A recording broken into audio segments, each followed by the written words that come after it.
how old I was. It couldn't have been much more than a couple years old. My parents actually bought me this little electric powered Harley Davidson. Nobody in my family rode or anything like that. It was just something that they probably picked up at a garage sale or something, and I just kind of got way too attached to it and was riding it every day type thing. I love that little thing, and then one day my bigger sister decided to ride on it and broke it, and kind of ruined it for me from there. But that's kind of when it all first started for me.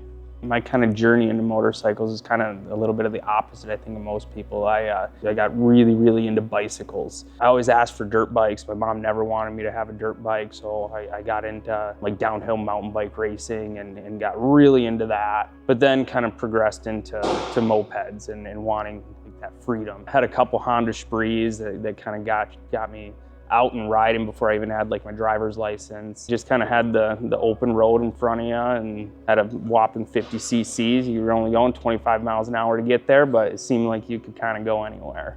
In high school, I don't know if my mom actually broke down or my dad and I just kind of went behind her back and asked for forgiveness after we got back. But my dad's boss was getting out of motorcycling and actually ended up gifting me a 1984, I want to say, CB 900 Custom. So that was kind of my first bike, and I showed up at home with it. My dad and I did, and the thing didn't run. My mom kind of shook her head and she said, well, if you can figure out how to make it run, I guess you can ride it.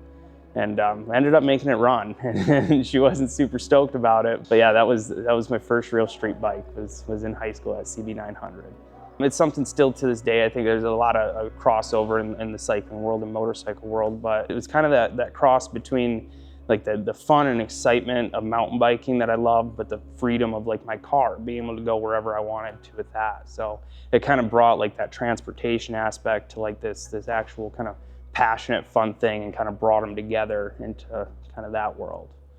I like to think, and my mom and I joke a lot about this, is that she was so anti-motorcycle before I got my first one that I kind of took the opposite approach where I got my first motorcycle, and then my work life and career for the last 10, 15 years has been in the motorcycle industry. So now I have too many motorcycles. I was extremely fortunate when I met my wife. She actually grew up racing dirt bikes. She helped me kind of find a new love for dirt biking where I've had a few in the past, but we got into it a lot more when we got married and we're together. And something now too, I've got a little 6-7 month old son that now I'm already shopping for his first bike. So get him riding before he can walk.